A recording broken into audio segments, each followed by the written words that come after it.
Okay, Assalamualaikum warahmatullahi wabarakatuh dan selamat sejahtera. Pada hari ini, hari Rabu 24 hari bulan Mac 2021 merupakan kelas PTPR bagi Geografi tingkatan 3. Okey, pada hari ini kita akan masuk bab yang ke-6 iaitu sumber semula jadi di Malaysia dan juga bab 9 sumber semula jadi utama dan kerjasama ekonomi di dunia.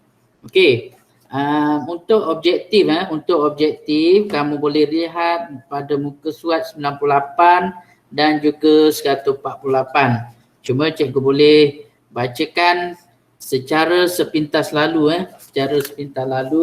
supaya kamu faham apa yang kamu akan belajar pada hari ini. Okey, induksi sebagai induksi bab 6, sebagai rakyat Malaysia kita seharusnya berbangga dengan kepelbagaian sumber semula jadi yang terdapat di Malaysia. Bolehkah anda nyatakan dan kenal pasti taburan sumber semula jadi yang terdapat di negara kita? Okey, bagaimanakah sumber semula jadi ini boleh mempengaruhi pembangunan ekonomi negara kita? Untuk pengetahuan kamu, sumber semula jadi ini merupakan sumber pendapatan bagi negara kita. Kalau sumber semula jadi tidak ada, maka susahlah negara tersebut untuk menjalankan aktiviti ekonomi bagi sesebuah negara. Kita boleh tengok negara-negara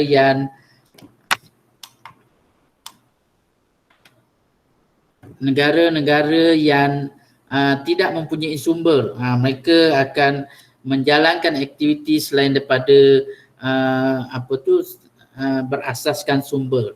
Okey, terus kepada bab ini, apa yang anda akan pelajari iaitu menamakan sumber semula jadi di Malaysia, mengenal pasti taburan sumber semula jadi, mengenal pasti taburan sumber boleh baharu dan sumber tidak boleh baharu di Malaysia, menghuraikan sumber boleh baharu dan sumber tidak boleh baharu di Malaysia dan merumuskan kepentingan sumber semula jadi dalam pembangunan ekonomi di Malaysia. Okey, cikgu nak minta seorang baca. Dia, tolong baca ni. Info ni. Dia? Mana dia ni? Tak ada dah. Elvia, silakan.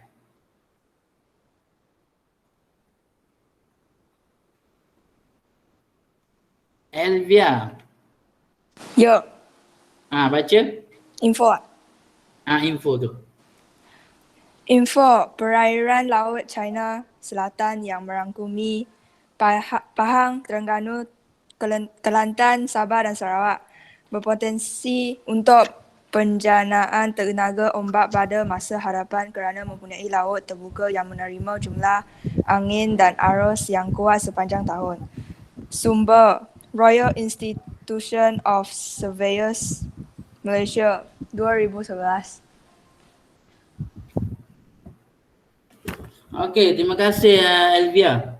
Okey, apa yang kawan kita baca tadi berkaitan dengan perairan laut China Selatan. Dan perairan laut China Selatan juga merupakan sumber kepada negara kita. Bayangkan negara kita ni, kalau awak tengok peta, di sekelilingnya ada perairan, iaitu dikenali sebagai Laut China Selatan. Okey, seterusnya. Sumber semula jadi di Malaysia ada di lautan, ada di daratan dan juga ada di kawasan tanah lah. Okey, ini taburan sumber boleh baharu dan sumber tidak boleh baharu di Malaysia. Yang ketiga, sumber boleh baharu dan sumber tidak boleh baharu. Jenis-jenis sumber boleh baharu dan sumber tidak boleh baharu. Dan yang terakhir, kepentingan sumber semula jadi dalam pembangunan ekonomi di Malaysia. Okey, Sumber semula jadi di Malaysia. Siapa? Fong Kayun. Boleh baca tak?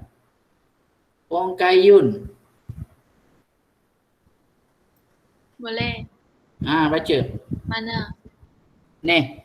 Maksud dan juga budak ni. Yang baca. Yang budak ni. Sumber semula jadi merujuk bahan atau punca yang terdapat di sekeliling kita, sama ada di atas permukaan bumi, di dalam bumi atau di dalam air. Terdapat dua jenis sumber semula jadi, iaitu sumber boleh baharu dan sumber tidak boleh baharu. Sumber boleh baharu. Boleh baharu ialah sumber semula jadi yang tidak akan habis walaupun diambil dan digunakan secara berterusan. Sumber ini boleh diperbaharui melalui beberapa kaedah. Baca bawah lagi. Sikit. Sumber boleh baharu. Ni atas ni je. Hutan, suria, tanah, air. Hutan, suria, tanah, air. Hutan Okey. Dah. dan Okey, terima kasih Fong Kayun. Maksud sumber semula jadi, untuk senang awak ingat sumber boleh baharu ni sumber yang tak akan habis. Dia boleh dijana dengan sumber-sumber lain. Okey. Kalau kita tengok ni hutan bila sumber daripada hutan dia akan keluarnya perabot dan sebagainya lah. Okey. Suria, tanah dan juga air. Ini merupakan sumber boleh baharu yang ada dalam sukatan pelajaran awak. Cuma awak kena perincikan lah. Sumber boleh baharu kalau hutan ada jenis-jenis hutan yang terdapat di Malaysia. Ni selingan pada 21 Mac yang lalu merupakan hari hutan antarabangsa dan sekolah kita telah melaksanakan kempen satu guru satu pokok. Pelajar pun boleh juga ada pokok tapi pokok yang kecil itulah. Simbolik daripada pokok itu kita sebenarnya menyayangi hutan kita dan yang paling penting kita menjagalah hutan-hutan kita yang terdapat di Malaysia ni. Okey, ni jenis-jenis hutan awak dah belajar tumbuh-tumbuhan semula jadi sebelum ini. Ini merupakan jenis hutan yang terdapat di Malaysia. Ada 5 jenis hutan kat Malaysia ni. Cuma dia pecahkan hutan paya ni kepada paya air tawar dan paya air masin. Jadi 6 lah. Okey, suria. Suria ni matahari. Ada orang yang tak kenal suria? Ada tak pelajar yang tak kenal suria? Sumber suria ni adalah matahari. Okey, tanah iaitu laterit, gambut, aluvium, beris dan juga pasir. Manakala sumber air, sungai, paya, laut, air bawah tanah, empangan, kolam dan tasik. Kalau ada modul tu awak kena buat berdasarkan ni lah. Okey, sumber alternatif. Sumber alternatif. Syami Rosli, ada tak? Syami.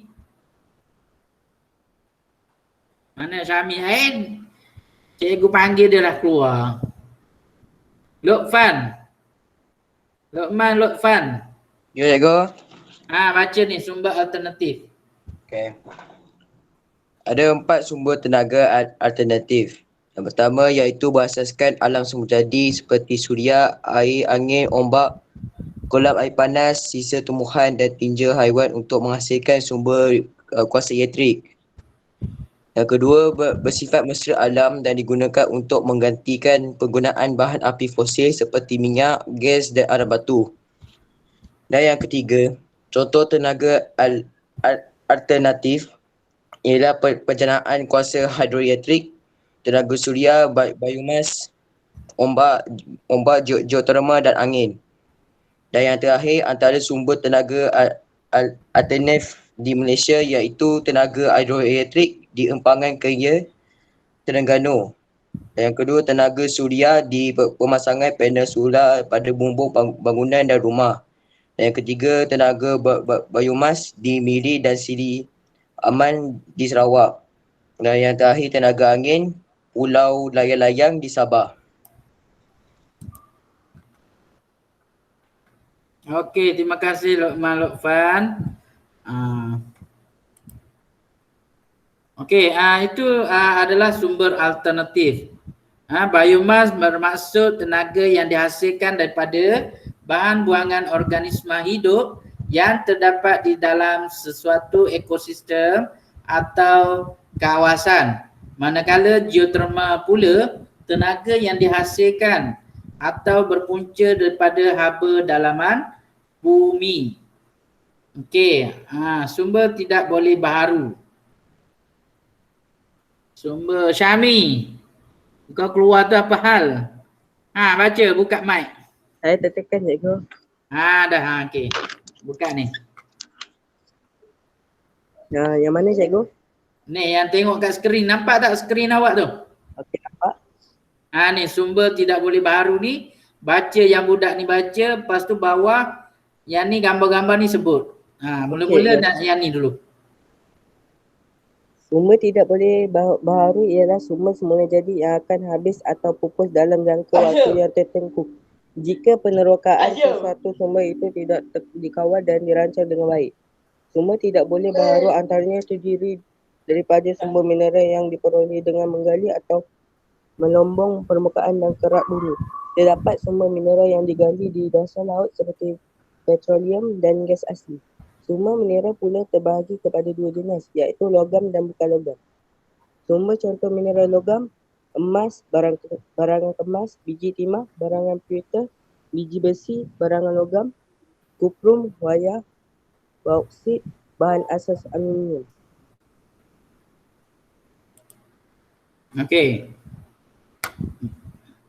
Dah. Okey, terima kasih Syami bin Rosli. Sama-sama cikgu.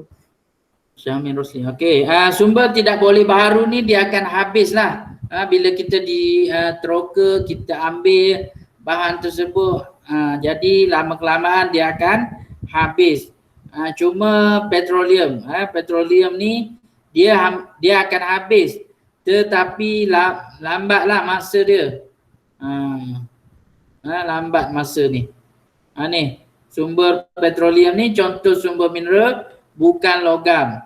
Tadi cikgu nak tambah sedikit yang Syami Rosli sebut berkaitan contoh sumber mineral bukan logam.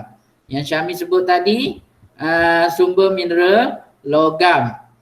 Logam terdiri daripada biji timah, emas dan sebagainya tu. Okey, yang bukan logam pula batu granit, industri kegunaannya untuk industri pembinaan, gas asli untuk industri kimpalan, pasir untuk barangan kaca, petroleum untuk bahan bakar ataupun bahan api, aram batu untuk industri melebur besi dan juga kaoling untuk barangan tembikar. Kat Batu Pahat ni banyak ni kaoling ni. Sebab itu Batu Pahat merupakan kawasan yang membuat tembikar lah. Tapi dalam buku teks cikgu rasa dia tak senaraikan Batu Pahat sebagai kawasan pembuatan tembikar. Mungkin secara kecil-kecilan sahaja. Okey. Untuk latih diri ni senaraikan 4 contoh sumber boleh baharu. Yang ni awak kena type dekat ruangan chat. Ni ada markah senaraikan.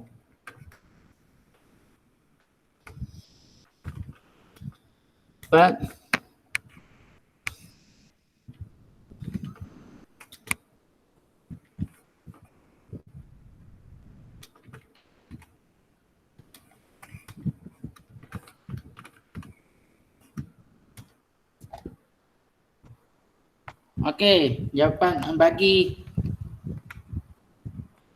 jawapan ini dulu yang dalam ruangan chat tu. Senaraikan 4 contoh sumber mineral bukan logam. Yang tu nanti dulu. Jawab yang ni dulu. Okey, sambil-sambil tu kita teruskan 6.2. Taburan sumber boleh baharu dan sumber tidak boleh baharu di Malaysia. Okey, sumber semula jadi boleh baharu antaranya ialah empangan. Empangan digunakan untuk sumber jana kuasa hidroelektrik.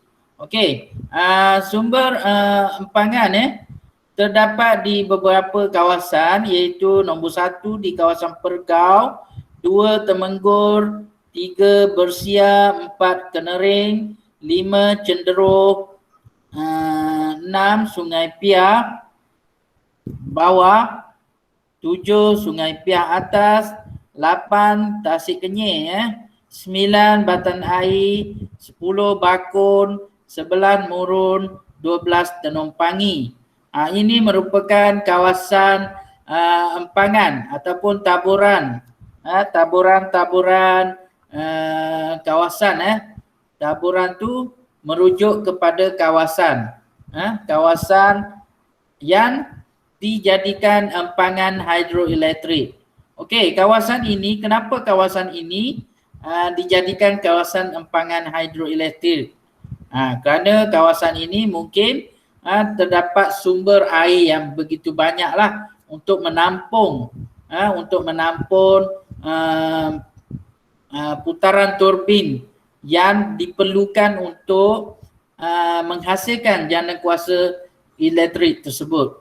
Okey, dan juga awak kena fikirkan kenapa Malaysia terdapat banyak kawasan empangan. Kenapa? Jawapan dia ada kat bawah ni.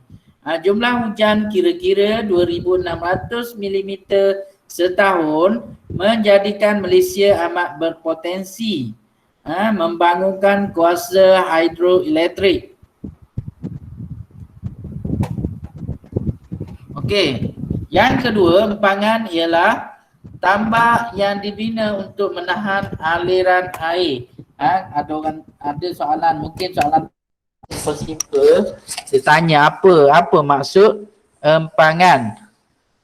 Kalau soalan tanya macam tu, inilah jawapan dia. Empangan ialah tambak yang dibina untuk menahan aliran air. Okey, air sungai yang diempan apabila dilepaskan akan memutarkan turbin dan menghasilkan tenaga elektrik.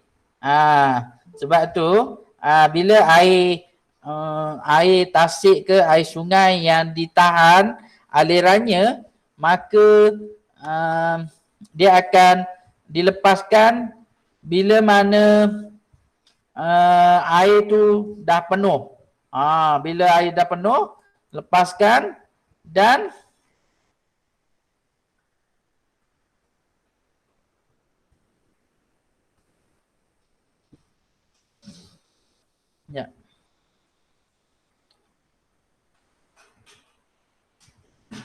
dilepaskan untuk menjana untuk memusingkan turbin tersebut. Kalau cikgu pernah pergi empangan Kenyir tu, cikgu belum sampai ke empangan Kenyir, tapi cikgu boleh bayangkan kawasan Tasik Kenyir tu dia punya air yang begitu banyak, dikelilinginya adalah kawasan hutan. Sebab itu kalau awak ada masa, ajaklah ibu bapa pergi ke Tasik Kenyir, sewa boat house kat situ ataupun houseboat. Dipanggil houseboat kat situ, bermalam atas boat. Atas boat tu, rumah boat tu, boleh mancing, boleh memasak dan sebagainya. Karaoke pun ada kat situ. Okey. Sedikit info, empangan Bakun merupakan empangan hidroelektrik yang terbesar di Malaysia. Empangan ini mampu menjana 2,400 megawatt tenaga elektrik. Pada tahun 2020 dianggarkan 60% daripada penjanaan tenaga elektrik di Sarawak adalah bersumberkan hidroelektrik. Okey. Kalau kita tengok empangan Bakun tu, ni empangan Bakun dekat Sarawak ni. Nombor berapa tadi? Empangan Bakun nombor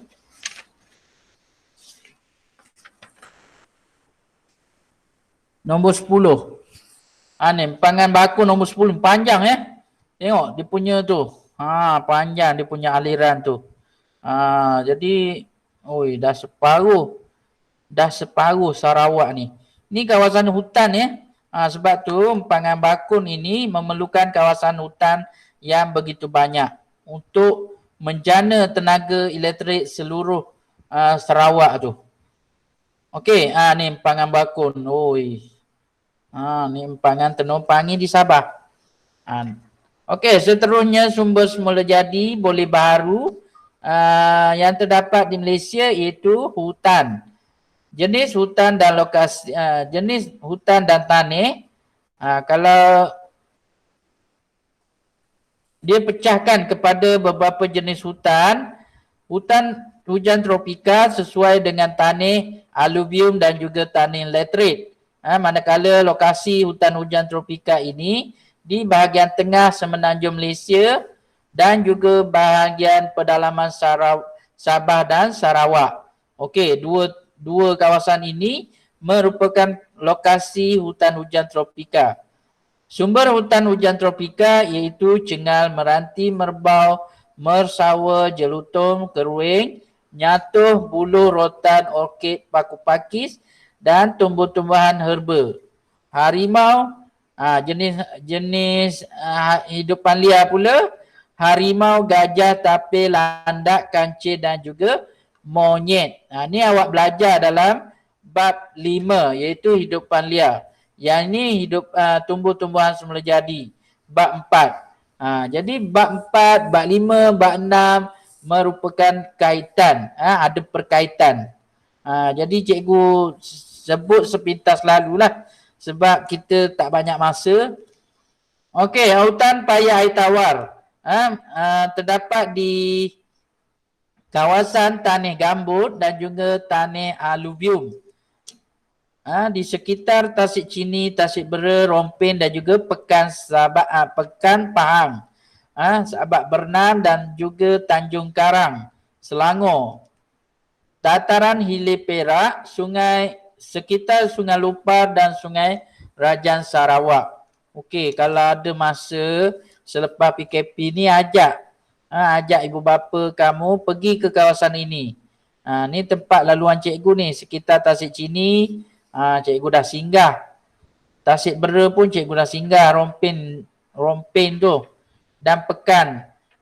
Kebetulan ini laluan cikgu balik ke Kelantan. Jadi kebanyakan tempat yang cikgu kunjungi itu merupakan kawasan laluan cikgu balik lah. Ala-alan cikgu balik, cikgu singgah lah dekat Tasik Kenyir, Tasik Bera, Rompin dan juga Pekan ni. Singgah-singgah kat sini sambil-sambil makan aiskrim dan sebagainya.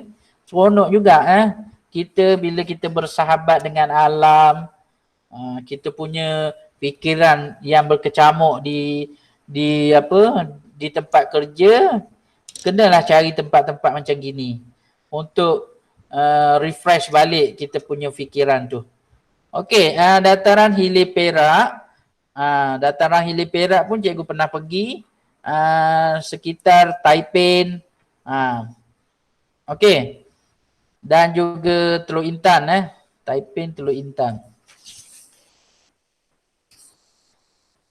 Okey, sekitar Sungai Lupar dan juga Sungai Rajang. Cikgu belum pernah pergi ke Sarawak lagi, jadi cikgu tak boleh nak cerita macam mana kawasan ini. Okey, sumber hutan bagi hutan paya air tawar iaitu pokok mengkuang, nipah. Kalau pokok mengkuang ni, kalau kamu berada di kampung-kampung, atuk nenek kamu ada buat tikar mengkuang. Yang tu daripada pokok mengkuang lah. Nipah ni ada cuka nipah. Cuka nipah ataupun cuka apa dipanggil? Cuka nipah lah. Cuka nipah ni dibuat rawatan perubatan juga. Okey, palma, keladi air, putat, palas, kerian, meranti, jaya dan juga semayur. Palas ni dibuat ketupat. Kalau kat tempat cikgu tu, ketupat daun palas. Ketupat daun palas ni dia menggunakan daun palas ni lah. Ketupat yang 3 segi tu. Kalau ketupat Kelantan, yang 3 segi tu. Kalau kat sini ketupat nasi buat dengan daun mengkuang. Dia punya bungkusan tu. Ni dekat-dekat raya ni muncullah benda-benda ni. Puasa tak lagi dah nak raya. Okey. Ikan air tawar, katak, ular, biawak, buaya, burung dan kera merupakan hidupan liar yang berada di sekitar hutan paya air tawar. Ni contoh buluh. Pokok buluh. Kamu kena kenal ni kamu generasi kamu ni banyak tak kenal pokok-pokok, tumbuh-tumbuhan. Jadi sebab tu cikgu melaksanakan kempen tu. Sebenarnya kempen tu nak disebar luaskan kepada murid-murid. Tetapi cikgu memikirkan soal keselamatan. Macam mana kalau bawa pasu tu ramai-ramai, pasu tu kaca dan sebagainya. Jadi cikgu ubah kepada hanya guru saja. Jadi tetapi kamu boleh di rumah lah dengan kawalan ibu bapa kamu. Okey, sedikit info tentang Perlembagaan Persekutuan Pengurusan Hutan berada di bawah bidang kuasa kerajaan negeri dan setiap negeri dipertanggungjawabkan untuk menggubal dasar dan undang-undang perhutanan masing-masing. Okey, ini dari segi bidang kuasa pengurusan hutan lah. Okey, ini sedikit lagi tentang hutan. Hutan paya air masin, ia sesuai di kawasan Tanah Gambut dan juga Tanah Aluvium. Lokasinya di Laut Matan, Perak, sebahagian pantai Kuala Selangor, pantai Samarahan, Sadun, Sarawak dan juga Delta Lubuk Sugut di Sabah. Okey, jenis hidupan ataupun sumber hutan yang terdapat di hutan paya air masin iaitu pokok bakau. Pokok bakau ada bakau minyak, ada api-api, perepat dan juga tumu. Manakala hidupan liar yang terdapat di kawasan hutan paya air masin iaitu ikan, siput, ketam, udang, ular, burung memeran, keluang dan juga kera. Ni kamu kena ingatlah. Okey, seterusnya hutan pantai. Hutan pantai sesuai di kawasan hutan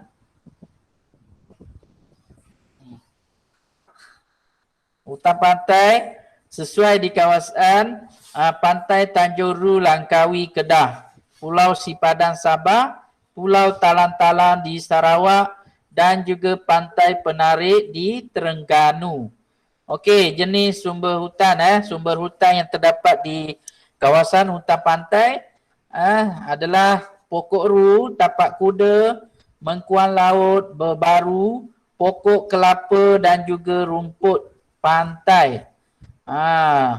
Dan hidupan liarnya adalah burung, tupai, ular, ketam, siput dan serangga. Okey, satu lagi hutan gunung di kawasan Tanah Letret. Kawasan hutan gunung ialah Gunung Kinabalu Sabah, Pergunungan Iran Sarawak, Gunung Jerai Kedah, Gunung Tahan di Pahang. Manakala sumber hutannya adalah seperti Rafflesia, periuk kera, pokok renek, paku pakis, lumut dan kulampir. Hidupan liarnya adalah seperti siamang, ular, burung, serangga, musang dan juga harimau dahan. Okey. Harimau dahan ni contoh pokok bakau. Ni kat Batu Pahat banyak Cikgu pernah pergi di pantai Teluk Wawasan. Ada cikgu share dekat IG cikgu dekat IG cikgu share berkaitan dengan pokok bakau di pantai Teluk Wawasan. Dan juga cikgu sentuh berkaitan dengan ekonomi. Sektor ekonomi yang dilakukan oleh penduduk di pantai Teluk Wawasan ialah sektor perikanan. Dia ada jetty dekat situ. Tengok balik IG cikgu ada. Cikgu jelaskan tentang aktiviti ekonomi penduduk di situ, jenis sektor ekonomi yang dijalankan oleh penduduk kat situ dan juga sumber hutan yang terdapat di kawasan tersebut. Okey, ni pokok kelapa. Kebanyakan tumbuh di kawasan hutan pantai. Pokok renek. Okey, taburan sumber semula jadi tidak boleh baharu, antaranya mineral. Mineral yang terdapat di Temangan. Temangan ni Kelantan ni ada mineral. Mineral apa cikgu tak pasti. Dia ada petunjuk ni, Tengoklah. Petunjuknya emas. Emas. Temangan di Macang memang ada kawasan tu. Cuma tak pasti sama ada lagi ke tidak lombong tersebut. Okey, sedikit info tentang Jabatan Mineral dan Geosains Malaysia ialah jabatan yang menyediakan perkhidmatan kepakaran dalam bidang mineral, geosains dan pelombongan bagi menggalakkan pelaburan dalam sektor mineral dan perancangan pembangunan negara. Okey, kalau siapa-siapa minat tentang batu, tentang geosains dan juga tentang pelombongan apa-apa, dia boleh kerja dengan ni Jabatan Mineral dan Geosains. Syarat dia apa? Belajar geografi betul-betul. Bila kamu belajar geografi betul-betul, nanti dekat universiti boleh ambil subjek geografi. Bila ambil subjek geografi tu banyaklah subjek-subjek tentang geografi ni kamu belajar di universiti. Lepas tu baru keluar kerja dalam bidang ini. Okey, ni contoh lokasi dan kegunaan sumber tidak boleh baharu. Contohnya petroleum, gas asli, emas dan aram batu. Lokasinya ni kamu boleh rujuk dekat sini dan juga kegunaannya kalau petroleum menjana tenaga elektrik, bahan api kenderaan, industri petrokimia dan juga bahan bakar. Okey, gas asli pula kegunaannya bahan api domestik, industri petrokimia dan juga bahan api alternatif untuk kenderaan. Okey, manakala emas kegunaannya adalah jongkok emas, barangan kemas. Aram batu kegunaannya menjana tenaga elektrik dan juga melebur besi. Melebur besi ke melebur emas ke menggunakan aram batu ni. Okey. Ini taburan kamu boleh rujuk muka surat 108, 108 dan juga 109. Ni tolong photostat dan letak dalam buku nota. Dia ada 2 page ni. Ini 109, yang tadi 108. Photostat dua-dua tampalkan dalam buku nota. Okey, 6.2 dulu cikgu ambil, 6.1 dan 6.2. Okey, kita terus kepada bab 9. Ini bab gabungan bab 9 muka surat 148.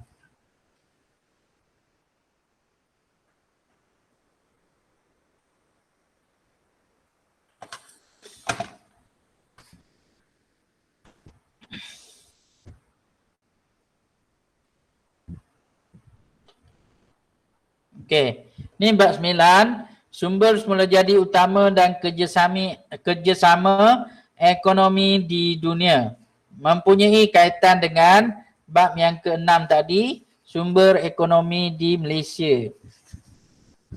Sumber ekonomi utama di Malaysia.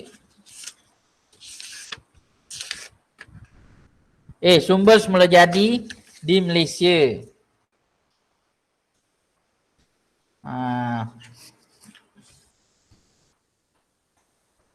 Okey, apa yang anda pelajari dalam bab 9 ini mengenal pasti sumber semula jadi utama di dunia, menjelaskan taburan sumber semula jadi utama di dunia, menghuraikan krisis sumber semula jadi di dunia, menjelaskan melalui contoh kerjasama ekonomi antarabangsa berkaitan sumber semula jadi dan juga merumuskan kepentingan kerjasama ekonomi antarabangsa. Okey, sedikit info tentang sumber minyak mentah yang dihasilkan di Malaysia adalah berkualiti tinggi kerana mempunyai kandungan sulfur yang rendah. Lebih separuh daripada pengeluaran minyak mentah di Malaysia diekspor kerana harganya berada dalam kategori premium berdasarkan penanda aras utama minyak seluruh dunia. Sumber daripada Petroleum Nasional Berhad ataupun Petronas. Okey, ini adalah taburan sumber semula jadi utama di dunia. Ni peta ni awak kena photostat Selepas awak buat bab 6 tu, semua sekali awak buat bab 6, terus buat sambung bab 9. Ni kerja lebih sikit lah. Dan ini merupakan topik yang terakhir sebelum awak masuk ke sekolah secara bersemuka. Jadi, awak kena siapkan tugasan geografi dalam buku nota bab 1 hingga bab 6 dan sambung bab 9. 7, 8 tak payah buat lagi. 1, 2, 3, 4, 5, 6, 9. Dah berapa tu? Ada 7 bab dah awak belajar. Kita ada 11 bab. Jadi masuk kat sekolah nanti, kita hanya fokus kepada 4 bab sahaja. Dan kalau ada peperiksaan bila naik sekolah nanti, kalau ada peperiksaan, kita akan revision sedikit. Ada masa sedikit tu, kita akan revision untuk kamu jawab peperiksaan lah. Okey, krisis sumber semula jadi di dunia, ada krisis ekonomi, politik, masyarakat dan juga alam sekitar. Contoh kerjasama ekonomi antarabangsa, ASEAN, IMSGT, IMTGT, World Trade Organization, APEC. Ni apa ni? Europe Okey, kepentingan kerjasama ekonomi antarabangsa dari segi buruh asing, pemindahan teknologi, hubungan perdagangan, pasaran, pelaburan bahan mentah. Okey, cikgu nak sentuh sedikit tentang buruh asing. Kepentingan kerjasama ekonomi antarabangsa.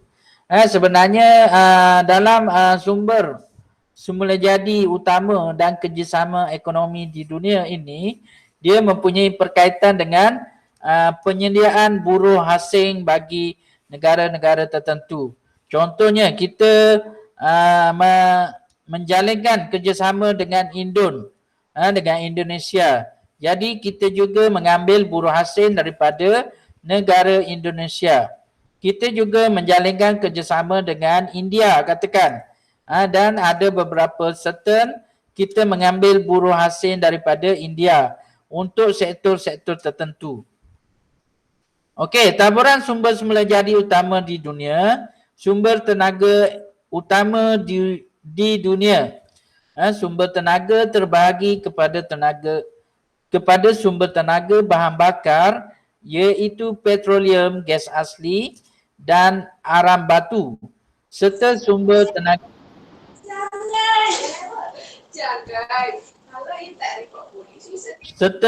tenaga alternatif, iaitu ombak angin geotermal, air suria dan biomas.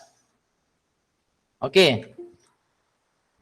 Kamu kena ingat sumber utama di dunia ni. Kalau tadi kat Malaysia sumber utamanya lain, sumber semula jadinya terdiri daripada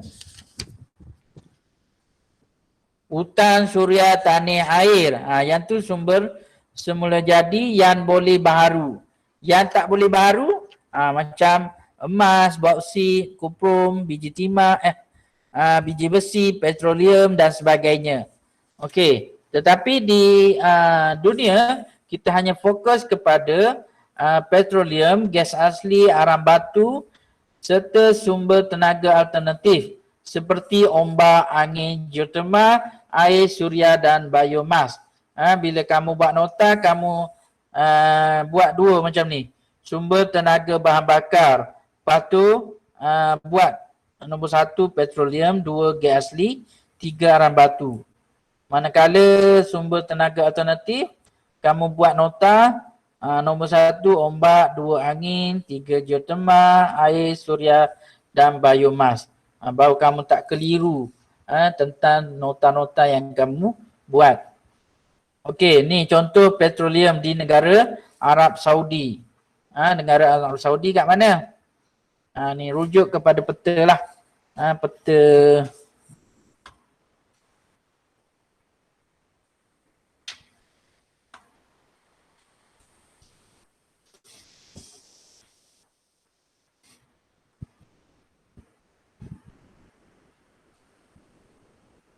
Okey, petroleum di Arab Saudi, gas asli di Amerika Syarikat, aram batu di Rusia, geotermal di Iceland, angin di Belanda, ni tenaga alternatif. Geotermal Iceland, tenaga alternatif yang kedua angin di negara Belanda ataupun Netherlands, ataupun satu lagi negara Belanda dia sebut apa? Okey, seterusnya ombak di negara Perancis. Ni tenaga ombak. Ini alat untuk menentukan halaju ombak. Ni boya tak silap cikgu dipanggil. Ataupun alat lain. Ini dia boleh mengesan kejadian ombak. Misalnya tsunami. Tenaga suria di Jepun. Air di China. Tenaga air di China. Biomas di India. Ni kebanyakan negara-negara yang melaksanakan, yang mempunyai sumber tenaga alternatif. Mereka memajukan sumber alternatif untuk kegunaan negara mereka. Okey, krisis sumber semula jadi di dunia. Terdapat krisis-krisis yang dialami terhadap sumber semula jadi di dunia. Antaranya krisis pendapatan negara, pengekspor dan pengimport tidak menentu, kekurangan sumber dan kenaikan harga komoditi. Ini dari segi ekonomi. Memanglah sudah tentulah negara tidak boleh mengikat satu harga yang tetap untuk sumber semula jadi ni. Kalau negara kita pun harga kelapa sawit pun tak boleh ditetapkan berada pada tahap yang pada harga yang sama. Alangkah apatah lagi sumber semula jadi seperti aram batu, petroleum. Okey. Dari segi kenaikan harga sumber seperti petroleum dan gas asli dalam pasaran dunia. Negara-negara yang pengeluar minyak pun tidak dapat mengawal harga untuk untuk sumber tersebut. Okey, dari segi ekonomi juga peningkatan kos sara hidup disebabkan oleh nilai mata wang menurun, pendapatan negara merosot dan kuasa beli yang lemah. Ini dari segi peningkatan kos sara hidup. Okey, dari segi politik, perebutan kawasan yang mempunyai sumber semula jadi antara beberapa buah negara sehingga membawa kepada konflik wilayah.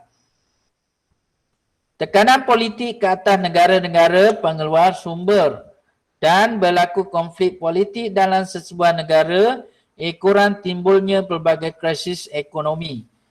Ini dari segi politiknya, berlaku perkara-perkara yang tidak diingini akibat daripada krisis sumber semula jadi tersebut.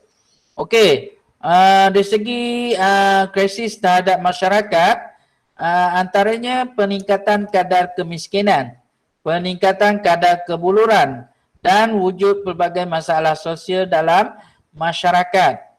Negara kita, walaupun negara kita bukanlah negara yang kategori negara yang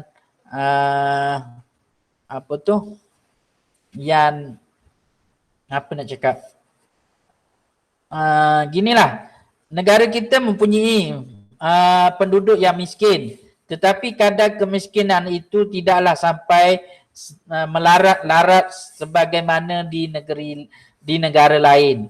Kalau kamu tengok cerita India ke, cerita Tamil ke, tengoklah keadaan masyarakat di sana dan kamu bandingkan dengan negara kita. Di situlah kamu akan bersyukur berada di negara Malaysia yang tercinta ini. Banyak kelebihan yang ada di negara kita. Okey, wujud pelbagai masalah sosial dalam masyarakat. Dalam masyarakat ni memang mempunyai masalah sosial. Akibat daripada kemiskinan sudah tentu ada masalah sosial. Sebab itu zaman cikgu sekolah dulu kan, mak cikgu selalu sebut kita orang miskin. Jadi kita nak ubah nak ubah diri kita daripada miskin, tak adalah nak jadi kaya, tetapi kita nak keluar daripada kemiskinan ini, maka kita kena belajar bersungguh-sungguh. Bila cikgu ingat kata-kata mak cikgu ni, kita kena jadikan sebagai motivasi lah. Jadi hari ni bila cikgu jadi cikgu sampaikan pula kata-kata mak cikgu ni kepada orang lain. Kepada kamu semua ni, bila kita miskin, kita belajarlah bersungguh-sungguh. Kita tak boleh berlagak macam orang kaya. Orang kaya dia ada kekayaan. Tetapi kamu yang tidak ada apa-apa, ilmu lah yang menyelamatkan kamu untuk keluar daripada kemiskinan, boleh jaga mak ayah kamu juga. Okey, dari segi alam sekitar, dia ada krisis terhadap alam sekitar, iaitu kemerosotan kualiti alam sekitar, kemusnahan pelbagai flora dan fauna, sumber semula jadi semakin berkurangan dan berlaku ketidakseimbangan alam sekitar dan ekosistem. Ini antara juga krisis terhadap sumber semula jadi di dunia. Okey, contoh kerjasama ekonomi di dunia. Kerjasama ekonomi antarabangsa diwujudkan atas dasar ingin membantu sesama negara dalam bidang ekonomi. Kerjasama ekonomi antarabangsa telah diterjemahkan dalam pelbagai bentuk kerjasama seperti kerjasama hubungan dua hala, kerjasama pelbagai hala, kerjasama serantau, kerjasama kumpulan negara, kerjasama sedunia dan kerjasama segitiga pertumbuhan. Yang ni kita terlibat dengan kerjasama tertentu dengan beberapa buah kerajaan. Yang ni tugas menteri tersebutlah, menteri-menteri yang berkenaan menjalinkan kerjasama dengan antarabangsa. Yang berita yang terkini tentang putus hubungan dengan Korea Utara. Negara Malaysia negara Korea Utara memutuskan hubungan ekonomi dengan Malaysia. Jadi mereka perlu mengosongkan pejabat kedutaan. Yang tu berita yang sehari dua ni lah, berkaitan dengan kerjasama ekonomi juga tu. Okey, kalau cikgu nak kaitkan dengan isu-isu semasa, sudah tentu kamu kena huraikan berkaitan dengan kerjasama ekonomi dengan Korea Utara tu. Apa yang berlaku masalah terhadap Korea Utara dan juga Malaysia tersebut. Baca dekat sumber-sumber yang sahih dekat internet tu banyak. Jadi itu adalah sumber tambahan yang perlu kamu belajarlah, mempunyai kaitan dengan contoh kerjasama ekonomi antarabangsa ni. Okey, yang pertama berkaitan dengan pertubuhan negara-negara Asia Tenggara ataupun disebut sebagai ASEAN, Association of Southeast Asian Nation. Okey, kerjasama ekonomi serantau yang ditubuhkan pada tahun 1967 dianggotai oleh 10 buah negara Asia, iaitu 10 buah negara Asia Tenggara, iaitu Thailand, Malaysia, Singapura, Indonesia, Vietnam, Myanmar, Filipina, Kemboja, Brunei Darussalam dan Laos. Ni kamu belajar pada tingkatan 1, negara-negara Asia Tenggara. Okey. Negara Asia Tenggara ada 11. Cuma kerjasama ASEAN ni dia ada 10 saja. Timor Leste dia tak termasuk dalam kerjasama ASEAN. Mungkin negara mereka masih baru, tetapi Timor Leste merupakan sebuah negara ASEAN. Yang tu kamu kena ingat. Okey, menggalakkan kerjasama dalam pelbagai bidang antara negara anggota seperti pendidikan, pelancongan serta penyelidikan dan pembangunan atau dikenali sebagai R&D. Okey, seterusnya segitiga pertumbuhan Indonesia, Malaysia, Singapura. Ini kerjasama antara 3 negara, Indonesia, Malaysia dan Singapura. Meliputi kawasan Kalimantan Barat, wilayah Riau, Sumatera Selatan, Johor, Pahang, Melaka, Negeri Sembilan dan Singapura. Menggalakkan kerjasama dalam bidang ekonomi seperti pelabuhan, perdagangan, perindustrian, pertanian, perikanan dan pelancongan. Okey, yang seterusnya IMTGT. IMTGT ni segitiga pertumbuhan Indonesia, Malaysia, Thailand. Ni growth. GT tu growth. IMT, Indonesia, Malaysia, Thailand.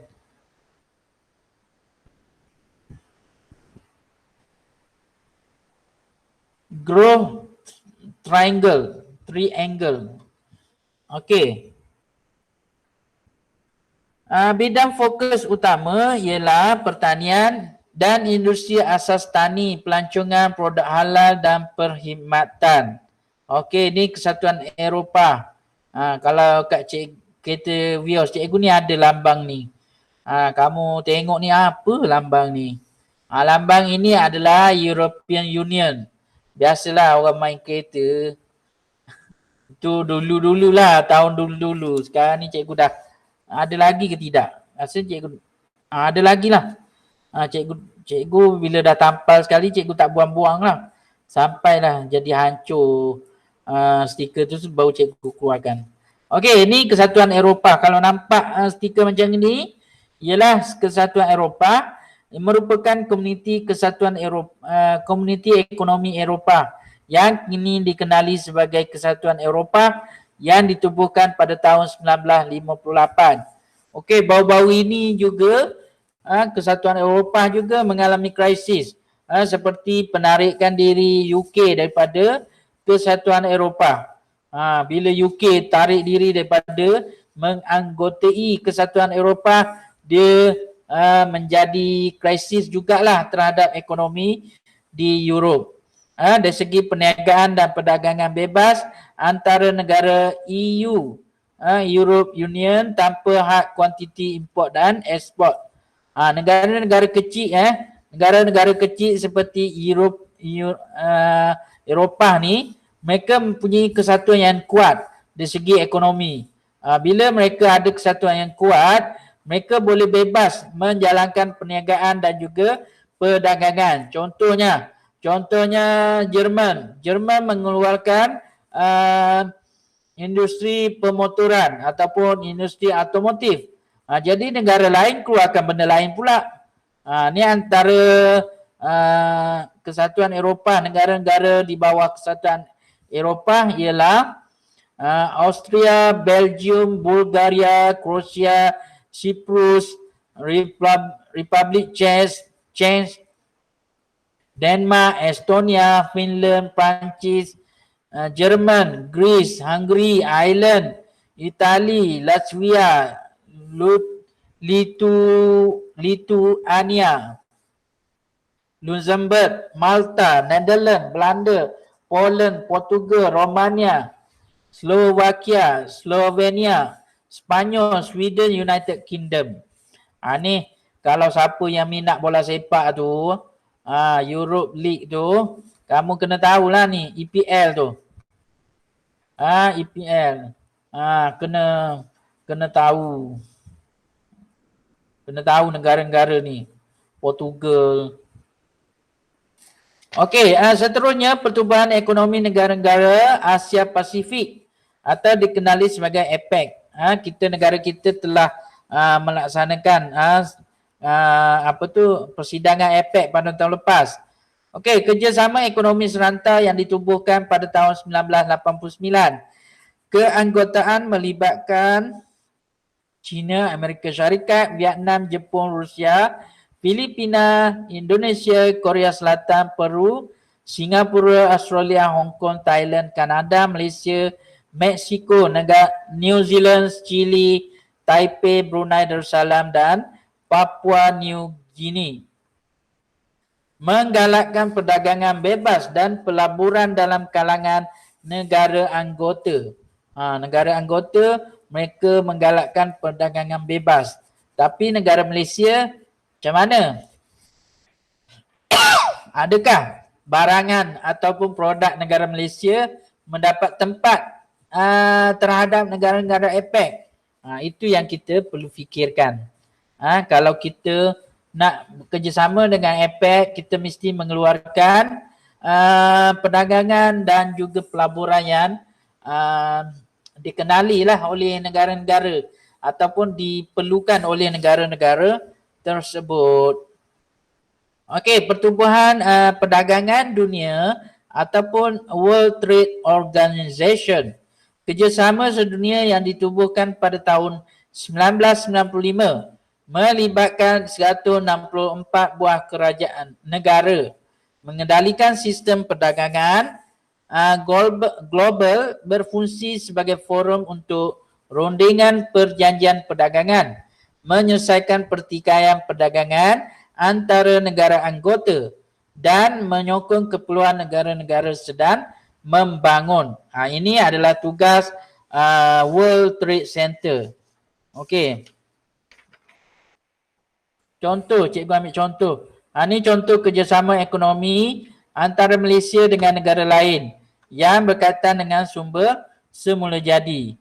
Contohnya ekspor petroleum mentah Malaysia kepada negara Australia, India, Thailand, Singapura, Indonesia dan lain-lain. Ini dari segi peratusan lah. Negara Australia mengimport banyak petroleum mentah kita. Diikuti India, Thailand, Singapura dan juga Indonesia. Lain-lain negara pun ada juga. Cuma lain-lain negara ni dipecahkan kepada beberapa negara yang mengeksport secara sikit lah, tak banyak. Okey, ni contoh ekspor kayu balak. Kayu balak Malaysia mengikut negara utama pada tahun 2016. Antara negara yang mengimport, kita mengeksport, dia mengimport kayu balak daripada Malaysia iaitu India, Indonesia, Vietnam, China, Jepun dan China serta lain-lain. Okey, lain-lain. Lain-lain tu berapa sikit saja. Yang banyaknya ekspor kayu balak ialah negara India. Sumber daripada mana ni? The Observation of Economic Complexity Julai pada tahun 2018. Sedikit info tentang ekspor Malaysia adalah salah satu daripada pengeluar kayu tropika. Hasil kayu negara diekspor ke lebih 162 negara dan India merupakan pasaran utama. Jadi kita banyak kayu-kayu yang dikeluarkan oleh Malaysia ni yang dibelinya dari India lah. India banyak beli kayu kita lah. Okey, import. Ni barangan yang diimport yang diimport oleh Malaysia. Kita import petroleum mentah daripada Arab Saudi, Rusia, Emirat Arab Bersatu, Qatar, Venezuela dan lain-lain. Ni kita ada sumber petroleum tapi kita jual petroleum kita beli petroleum yang lain. Itu pun ada keuntungan lagi. Okey, arang batu kita import juga daripada Indonesia, Australia, Rusia, Afrika Selatan, Switzerland dan juga lain-lain negara. Okey, kepentingan kerjasama ekonomi dunia, ekonomi antarabangsa kita masuk sikit lagi. Antara kepentingannya adalah pemindahan teknologi, menggalakkan pemindahan teknologi, membentuk hubungan perdagangan, meluaskan pasaran, meningkatkan pelaburan, memperoleh bahan mentah dan mendapatkan bekalan buruh asing. Okey. Ini huraian dia kamu boleh tengok dekat bawah ni dan salin salin sebagai nota. Masa kita ni tak banyak. Jadi cikgu boleh sentuh sikit saja berkaitan dengan buruh asing. Cikgu sentuh sepintah lalu. Untuk kamu lebih faham, kamu baca ni. Okey, buruh asing, tenaga buruh profesional seperti pengurus, jurutera, doktor perubatan kebanyakan berasal dari negara maju. Biasalah negara kita juga mengimport tenaga buruh profesional.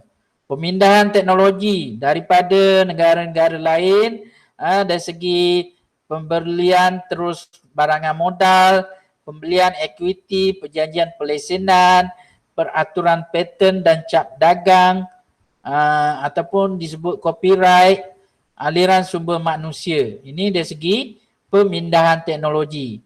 Dari segi hubungan perdagangan, membuka peluang antara negara maju, antara negara menjalinkan hubungan perdagangan serta mendapat keistimewaan seperti pengecualian cukai, pengurangan tarikh kota dan juga embargo. Okey, ni di bawah Kementerian Perdagangan Antarabangsa dan Industri atau disebut juga MITI.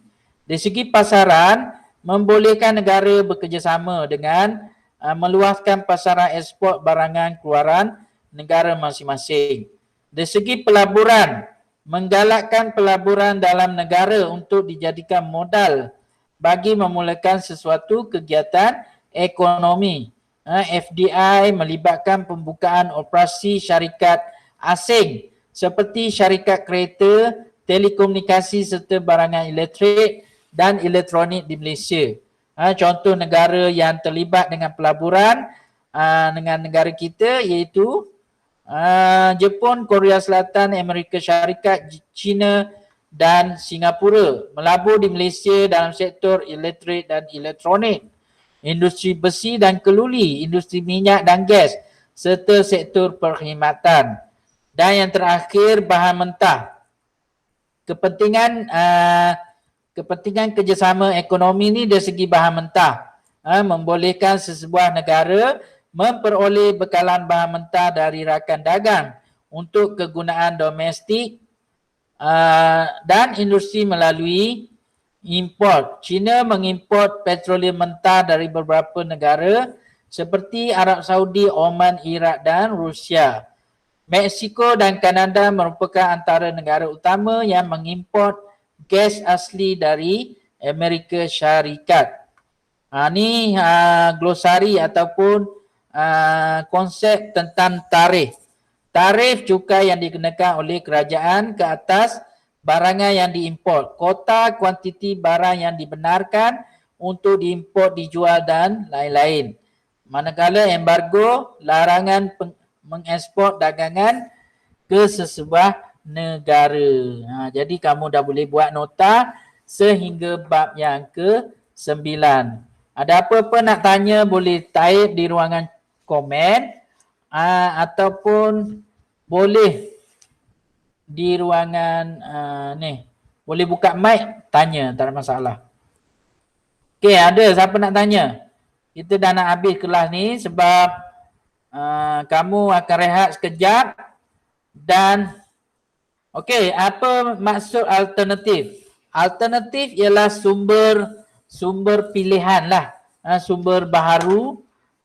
Dia dikenali sebagai sumber yang boleh dijadikan pilihan. Contohnya kalau kita dah ada sumber tenaga elektrik, tapi kita nak gunakan tenaga solar untuk menghasilkan tenaga elektrik juga.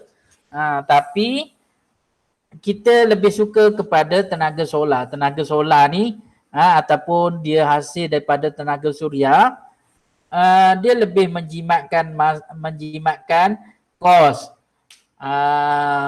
Boleh menyelamatkan alam sekitar lah. Kalau solar ni, itu adalah alternatif. Maksud alternatif ialah pilihan. Kita sama ada kita nak guna benda tu atau tidak, kita ada pilihan lain. Okey.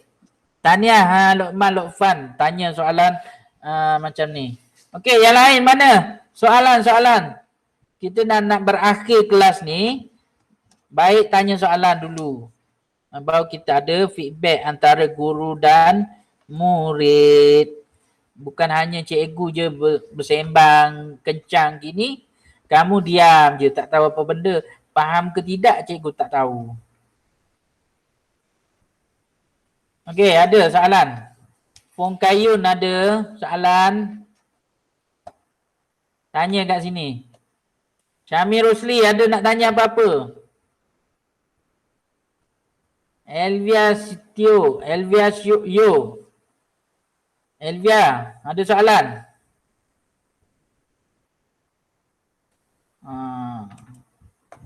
Tak ada cikgu, tak ada. Tak ada ni faham ke tidak?